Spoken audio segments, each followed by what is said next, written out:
dans la prédication de l'évangile du royaume. Dans un avenir proche, nous obtiendrons le soutien de certains fonctionnaires, peut-être madame, de présidents ou de chefs d'État. Bien exerce, les fonctionnaires dont parle le frère Heber ne semblent pas être des fonctionnaires chinois, mais probablement des fonctionnaires étrangers. Car dans la Bible ancienne a déjà prophétisé une telle chose. Ceci dire dans le livre de Zacharie. C'est le prophète Zacharie, dans son livre, qui a prophétisé cela en disant que lors de la construction du temple, il recevrait l'aide de fonctionnaires étrangers, ainsi que l'aide des païens. C'est la prophétie dans le livre de Zacharie, au chapitre 6, qui dit « Il y a un homme, appelle le germe de David, qui s'élèvera pour bâtir le temple de Dieu. » Il est dit ici « Ainsi parle Jéhovah des armes. Voici un homme dont le nom est le germe de David. Il germera de son propre lieu, et grandira, et il bâtira le temple de Jéhovah. » Alors cet homme appelle le germe de David. Qui est-il au juste? Cet homme, dans l'Ancien Testament, semble désigner Zorobabel. Mais dans le Nouveau Testament, on découvre que ce germe de David symbolisant souvent le Seigneur Jésus-Christ. David est le symbole de notre Seigneur Jésus. Alors le germe de David est le Fils du Seigneur. Le frère Heber dit que cela signifie qu'un homme appelle le germe de David, germera de son propre lieu, et grandira, et il bâtira le temple de Jéhovah. C'est dire que le frère Heber s'élèvera pour bâtir de Jéhovah le temple de notre Dieu. Ce moment-tel, il est dit, il bâtira le temple de Jéhovah. Il portera la gloire. Il s'assiera sur son trône et dominera. Il sera aussi sacrificateur sur son trône. Et un conseil de paix existera entre l'une et l'autre. Cela signifie que celui qui bâtit le temple, il est la fois sacrificateur, et chef d'État, la fois roi et sacrificateur. Nous savons que lors de la rédaction du livre de Zacharie, il s'agissait de Zorobabel. Pourtant Zorobabel, il n'était ni sacrificateur, ni roi. Par conséquent, ce germe de David, dont il est parlé ici, c'est le Fils du Seigneur Jésus-Christ. Le frère Heber. Dans l'avenir, le frère Heber sera la fois roi et souverain sacrificateur, ce qui signifie qu'il établira entre ces deux fonctions la paix, la tranquillité et la paix. Il est dit aussi, ceux qui sont éloignés viendront aussi bâtir le temple de Jéhovah. Ainsi vous saurez que l'Éternel des armes, Jéhovah a envoyé vers vous. Si vous écoutez attentivement la voix de Jéhovah votre Dieu, cela arrivera sûrement. Il y a ici ce passage qui dit que ceux qui sont éloignés viendront aussi bâtir le temple de Jéhovah. C'est dire chez le frère Ashbert, pour construire le temple de Dieu. Nous comprenons que la construction du temple, le temple de Dieu, le prêtre a clairement dit qu'il faut construire 144 000 chansons. Mais la première fois que nous avons construit le temple, nous n'avons pas atteint ce nombre. C'était juste autant de chansons. Réutilise c'est tout. Pour la deuxième construction du temple, bien que nous disions 288 000 chansons. Mais en réalité, peut-être qu'en calculant hier soir, il n'y a peut-être tout au plus un peu plus de 60 000 chansons. Parfois Madame Patou fait 60 000. Donc environ 60 000 chansons. Par rapport aux 144 000 chansons. Par rapport aux 144 000. Il en reste beaucoup qui ne sont pas terminées. La grande majorité n'est pas encore terminée. Alors qui va achever cette œuvre? Et le prêtre a aussi clairement dit qu'en octobre il n'y aurait plus de mélodies. Ah, en octobre il n'y aurait plus de construction. C'est dire. Il est dit aussi que ceux qui sont loin viendront construire le temple de Jéhovah. On pense que ceux qui sont loin, ce sont les frères et sœurs étrangers. En Russie, aux États-Unis, au Royaume-Uni, au Canada, en Australie, en Europe, en Amérique du Sud, en Amérique du Nord, en Afrique, dans les différents pays d'Asie. Les gens de chaque endroit, il y a des frères et sœurs clestes partout. Les gens de toutes les nations, ils viendront tous ensemble pour construire le temple de Dieu. Car il y a une raison. L'avenir, quand nous adorerons, les amis étrangers ne comprendront pas le chinois. Alors devront-ils aussi utiliser le chinois pour louer le pré-cleste? Pour eux, c'est difficile, très difficile. Par exemple, pour nous, un groupe de Surs, si on nous demandait maintenant d'utiliser le japonais pour louer le pré-cleste et le Seigneur, ce serait probablement très difficile. Ou d'utiliser le coréen pour louer le pré-cleste et le Seigneur, ce serait tout simplement impossible. Alors que faut-il faire? Le pré-cleste a ainsi RVL. Ceux qui sont loin viendront aussi construire le temple de Jéhovah. Ces gens qui sont loin sont des nations. des personnes de différents peuples. Alors ces personnes de différents peuples vont selon leurs différentes nations. On vous cette chanson, construire dans cette langue les chansons de Jéhovah. Construire les chansons pour notre précleste et notre Seigneur, Jésus-Christ. En utilisant simplement les mélodies que nous avons données, les mélodies ne changent pas les paroles. Quant aux paroles, expriment avec précision, le début de chaque phrase est toujours au nom de. Nous déclarons au nom du Seigneur Jésus-Christ, ce genre de début, et puis la chanson, la mélodie. Les mélodies que nous utilisons ne changent pas. Le contenu des paroles est de glorifier le nom du précleste et du Seigneur, pour témoigner du frère Ashbert. Construire des chansons de cette manière est conforme à la volonté de Dieu. Ainsi s'accomplit ce qui est dit, ceux qui sont loin viendront aussi construire le temple avec nous. Il semble donc que nous six, après avoir terminé mi-septembre, après cela, ce sera le ministre de l'Évangile, puis juste ce que le prêtre Louis me suscite les nations, des gens pour venir avec nous, construire ensemble le temple de Dieu. Ce qui est merveilleux, c'est que ce que le frère Ashbert va raconter. C'est une chose merveilleuse. Disant que des gentils viendront bâtir le temple de Dieu, afin que le nombre total de cantiques atteigne le nombre de 144 zoro.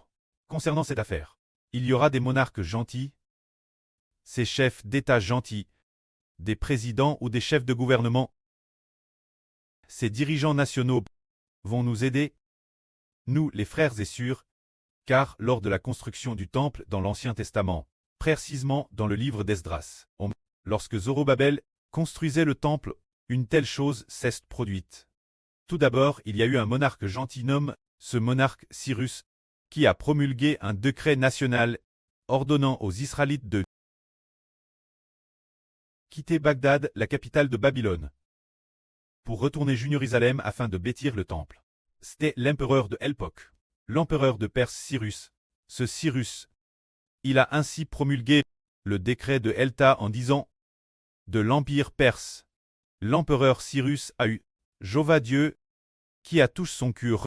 Alors il a fait une proclamation dans tout le pays, publiant un dit dans tout le royaume qui disait le roi de Perse Cyrus dit ainsi Jéhovah, Dieu des cieux, m'a donne tous les royaumes de la terre, et il m'a charge en Juda, Jérusalem de lui bâtir une maison. Qui d'entre vous est du peuple de Jéhovah, qu'il monte en Juda, Jérusalem, pour y bâtir d'Israël le temple de l'Éternel Dieu. C'est dire qu'il a promulgué un décret national pour permettre au peuple de retourner bâtir le temple. Et de plus, il a aussi décrété que les offrandes du peuple soient consacrées, bâtir la maison de Dieu. Les offrandes soient consacrées, bâtir la maison de Dieu.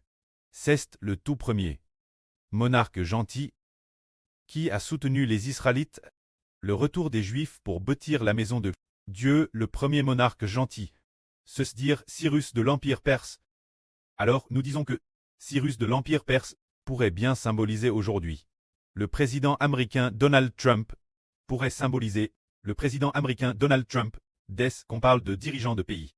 Gentil soutenant la construction du temple, les frères et sœurs ont entendu le frère Ashbert dire que Ashbert a hervé plusieurs reprises. D'une officielle en Europe, une officielle de TRS Oran, qui est la dirigeante de l'Union européenne. La présidente de l'UE von der Leyen. Pardon, cette von der Leyen, c'est toute l'Europe, une alliance de plus de 20 pays. C'est un peu comme si c'était un seul pays. Alors, cette dirigeante MNE, plus de 20 pays, les dirigeants viennent se réunir, et toutes les réunions sont présidées par von der Leyen. Tous les autres dirigeants nationaux, coûtant tous von der Leyen.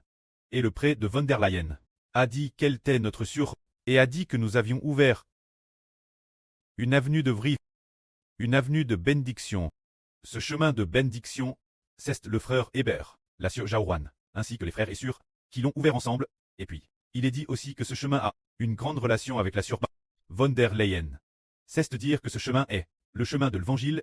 Cela veut dire que, pour l'instant, ceux qui ne marchent pas avec nous, qui ne nous connaissent pas encore, les sœurs Trangre, le prêtre les a DJ frères perses pour nous.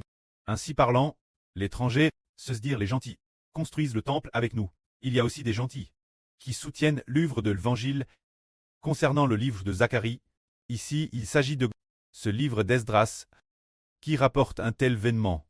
En plus de l'empereur Cyrus de l'Empire perse, parmi ses descendants, l'un de ses descendants, lui a succédé comme empereur. C'était peut-être un descendant de la 3e ou 4e nation. Ce descendant appelle le roi Artaxerxes.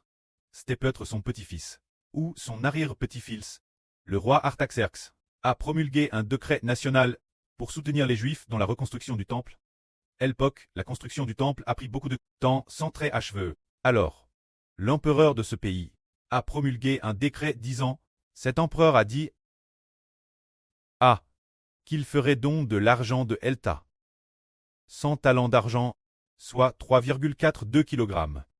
Environ 3,42 tonnes, 22,000 litres de blé, 200 litres de vin, 100 baths d'huile. C'était le décret national. Et il y avait aussi ses dons personnels. Et ces dons personnels. C'est ce roi Artaxerxes qui a promulgué le décret national. Ces dons personnels étaient encore plus importants. Ces dons personnels comprenaient 650 tonnes d'argent, 3,42 tonnes d'or et une autre sorte d'or qui faisait aussi 3,42 tonnes, ainsi que des coupes d'or et toutes sortes de précieux ustensiles d'or et d'argent, dons aux Juifs d'Israël, afin de servir la construction du temple. C'était le roi Artaxerxes. Et le but de ces dons était de faire en sorte Esdras et les anciens d'Israël, les anciens parmi les prêtres, prient pour le roi Artaxerxes, pour que le roi Artaxerxes vive plus longtemps, pour que le trône du roi Artaxerxes soit affermi, et pour que ses descendants puissent lui succéder comme roi. C'est pour cette raison que cet empereur a promulgué un décret pour faire soutenir par tout le pays la construction des Juifs. Est-ce le temple des gentils? Les Juifs par rapport aux Perses étaient considérés comme des étrangers. Pour construire le temple des Juifs, ceci symbolise le futur royaume d'Israël. Le royaume établi par le frère Héber aura certainement aussi des souverains et l'étranger pour soutenir notre création de chants, chansons d'édification. Bâtir le ministre de l'Évangile, par exemple comme Trump, il est aussi quelqu'un qui aime, peut-être assez, le Seigneur Jésus 1. Par rapport au monarque de toutes les nations, il est possible qu'il croie au Seigneur. Un dirigeant national, il a autrefois pour la cause d'un pasteur, et Madame Al il y a 2 ou 3 mois il est venu Pékin en Chine rendre visite Poutine lors d'une conversation pour le bien d'un pasteur, a spécialement ordonné Trump de libérer la personne. Finalement a spécialement ordonné Xi Jinping de libérer la personne.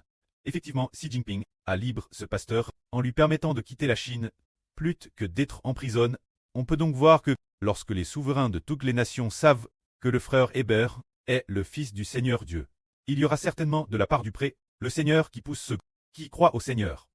Ces dirigeants nationaux venir soutenir l'œuvre de construction de l'Évangile. Et il y a 2 ou 3 jours, l'esprit du pré a aussi dit que l'avenir, le frère Héber, lorsqu'il fuira, pendant une certaine période, devra s'enfuir vers une villa d'un président de pays ou d'un premier ministre qui se trouve en pleine nature, se cacher dans une villa.